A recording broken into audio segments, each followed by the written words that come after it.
बालाघाट जिला मुख्यालय में समयक अभियान के आयोजित समयक अभियान कॉन्फ्रेंस को संबोधित करते हुए सुप्रसिद्ध विचारक भास्कर राव रोकटे ने कहा कि मध्य प्रदेश में 1 जनवरी 2024 को न्यूनतम मजदूरी अधिनियम की तरह ही न्यूनतम वेतन अधिनियम लागू होते ही निजी क्षेत्र के कर्मचारियों को भी सरकारी कर्मचारियों के बराबर वेतन मिलेगा। युवा साथियों, दूसरी बड़ी समस्या मेरे सामने आई, निजी क्षेत्र के विद्यालय में पदस्थ, प्राइवेट स्कूलों में पदस्थ शिक्षकों को अभी भी मात्र 3,000 रुपए महीना वेतन मिल रहा है। सरकारी विभागों में कार्यरत शिक्षकों को नियुक्ति के समय ही 22,000 वेतन होता है। निजी क्षेत्र की कंपनियों में कार्यरत लिपिकों को मात्र 6,000 रुपए महीना दिए जाते हैं, 6 से 7,000, और सरकारी विभागों में 28,000 रुपए मासिक वेतन होते हैं। प्राइवेट क्षेत्र का इंजीनियर मात्र 10,000 रुपए महीना वेतन पाता है और सरकारी में शुरुआत 42,800 से होती है। मैंने कहा ये तो बड़ा भारी अंतर है, इसके लिए कोई नियम नहीं बना है। आखिर क्यों नहीं बना, यह अत्यंत चिंतनीय विषय है, क्योंकि देश के स्वतंत्र होने के ठीक दूसरे ही साल सन 1948 में देश के नीति निर्धारकों को चिंता सताने लगी कि यह श्रमिकों के साथ भारी अन्याय हो रहा है। इसलिए उन्होंने न्यूनतम मजदूरी अधिनियम लागू कर दिया, जिसके तहत अकुशल, अर्धकुशल और कुशल वर्ग के श्रमिकों के लिए अलग अलग मजदूरी तय कर दी गई। उस न्यूनतम मजदूरी अधिनियम को लेकर 10 साल बाद पहली बार सन 1959 में प्राइवेट स्कूल के शिक्षक न्यायालय में पहुंचे और उन्होंने कहा, साहब ये न्यूनतम मजदूरी अधिनियम है और हमें इतना कम वेतन मिल रहा है।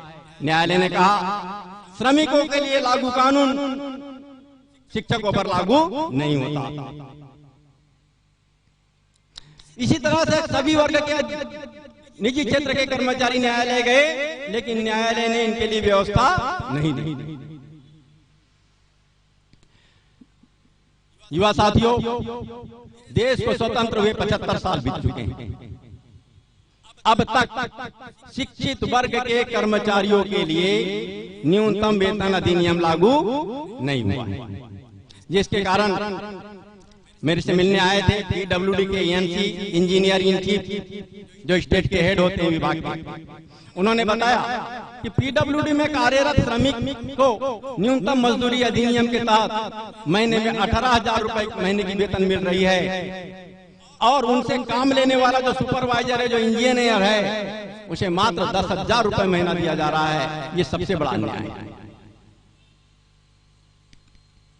कई युवाओं के सामने बड़ी जटिल समस्या पैदा होती है। रजेगांव के रहने वाले सुरेश को उसके पिता बार बार उलाहना देते हैं कि वो देख, राजेंद्र का लड़का कितना होनहार है, 1 साल के अंदर कार ले लिया, और तुझे तो धिक्कार है, तू हर महीने मुझसे पैसा मांगता है।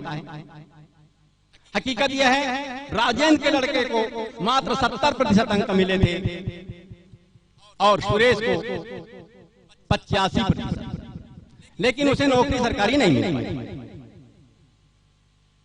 तो पिता उलाहना देने लगे, वो अवसादग्रस्त हो गया। कितनी विपरीत परिस्थितियां, इस पर चिंतन किसी ने नहीं। इस पर भारी चिंतन करने के बाद इस देश के सर्वोच्च स्तर के 3 उद्योगपतियों से मिला, नामी अर्थशास्त्रियों से मिला, जिसमें ये एक अर्थशास्त्री देश के वित्त मंत्री पद पर भी रह चुके हैं।